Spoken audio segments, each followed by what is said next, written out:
Hi guys, welcome back to the D Academy. Today we are going to discuss Java concept. Okay, so if you read about the books, if you read or you watch the videos, you will know that the Java concept consists class, object,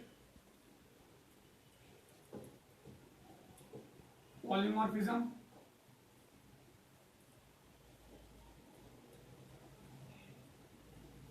inheritance,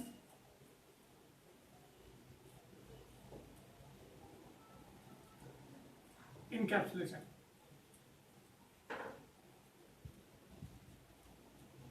And some books mentions abstraction also consisting. These are the six main features under the OOPS concept. First one is class, second one object, polymorphism, inheritance, encapsulation, and abstraction. In some books, these three called as a P, which is nothing else, polymorphism, inheritance, encapsulation. So we will see these features one by one. First, we'll take class. What is a class? In many books, it is mentioned as a class is nothing as a logical entity. Means if you have a logical entities, some books tells that it is a blueprint from which we can create object. Some books tells it is a collection of objects. So if you see the first Java program, in that you have seen this word class. Class is class when we are defining some entity. For that, it is a template which will use the because class consists of variables, methods. Mainly this because variables gives the state of your entity, and method defines the behavior of your entity. So class is nothing a logical entity which shows the behavior of that entity and state of that entity. Behavior will be shown by the methods. If you have a class student, what is his status? Status is displayed by a roll number, his name. These are the parameters which used for showing the state of that entity, and getting number, setting roll number, get marks, get total. These methods are the used for to show the behavior of that entity. Second one is object. Object is okay. Class is a collection of objects. Objects is a it is a when we are defining the entity, that time we will create the for every entity we will have the separate behavior. That's why we will create the objects. Object is derived from the class, which whatever behavior described by class is executed by the object. Third one is a polymorphism.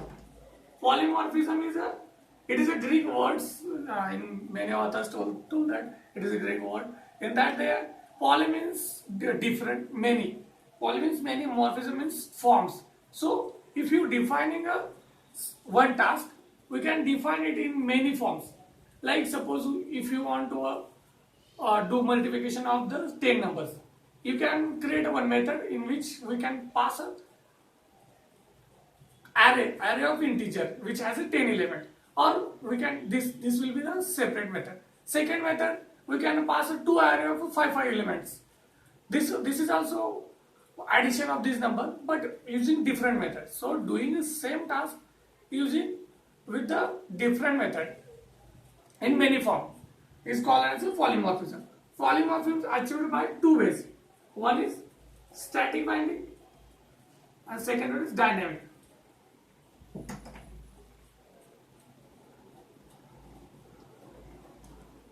Static binding, dynamic binding.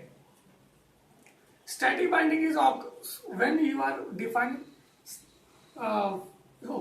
static binding. Static binding is occurred at the compile time because the reference to the particular method is resolved at compile level. So that's why we are calling it as a static binding. What is dynamic binding? Dynamic binding is when it is not resolved at a compile level. It is resolved at the reference to the particular method. If you have two class, one is a parent and second one is a child class. For we have reference of parent class to which we have given the object of child class. So this reference to the method of child or parent class is resolved at a runtime only. So that is called as a dynamic binding. We will achieve this static binding and dynamic binding by method overloading and method overriding. So we will discuss about this using the programs in subsequent session. So fourth one is inheritance. So fourth one is inheritance. Inheritance mainly used for, if you have a parent, is mainly used for code reusability, and suppose you have some parent class and some child class. Means suppose I will give a bank example. There are a lot of examples, but for your information we will give a bank example. In bank, suppose we have a one parent class as a bank and child class as a HDFC, ICICI, SBI. These belongs to the banks category. So they have same behavior, but implementation is different. For that purpose, if you define some same methods in a bank class, which we will use in its parent class, in that purpose, inheritance is used. Mainly, suppose you have some in your project, you have some behavior and you want to add more functionality in that behavior. So we can extend that class with a new class, and in that new class we can override the previous behavior of the method, or we can add a new behavior, and wherever we are using that previous class, there we can replace with our new class. In that purpose, inheritance is mainly used. So code reusability,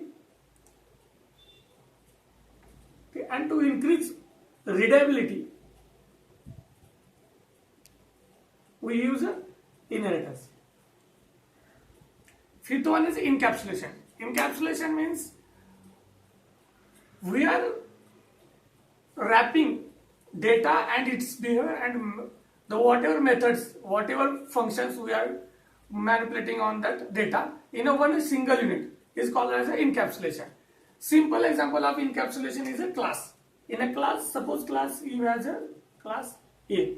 In that A class you have int, roll number, string name.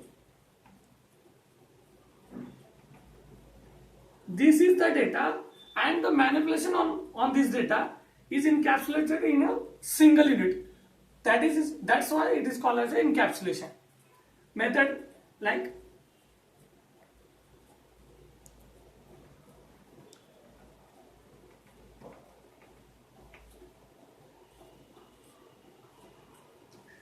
some implementation. This is the simple form of encapsulation. Simple example of encapsulation. Like in this, we can define the fields of that class as a private, and to access that field, we will define the methods which will be a public. So this is the simple example of encapsulation. In our projects, in our application, we need to hide some data from users. In that concept, we will provide some APIs like get data, set data, show, balance. These are the APIs, but the backend implementation is hid by the private methods, making it as a private and making it as in encapsulation. Abstraction. Sometimes if your class has some abstract method, that class called as a abstract class. But what is meant by abstraction? In this abstraction, suppose you have hiding some particular behavior and exposing the exposing the some behavior which we want to show the user. Abstraction is achieved by the interface and abstract class. Interface is 100% abstraction. 100% abstraction is achieved by the interface. And if you want to some solid implementation in your class, which need in your in which you need in your child class, in this scenario we use abstraction.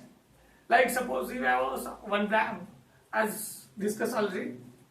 Suppose you have some parent class. In that parent class, we will define one method, one solid method, which will return the name of your college. And you have some abstract method, which we need to implement by your department. In that department, you need to define data according to respective department. In that case, some methods we give solid implementation. Solid behavior will be a same in your parent class, and in subsequent class you will define some methods. In that method you will define the behavior of that class. So in this case abstraction is used. I will explain all these 6 example using a Java program, so you will get clear idea about what is class, what is object, polymorphism, inheritance. So for this, please see my next video. In that I am going to explain this concept using a Java program. Thanks.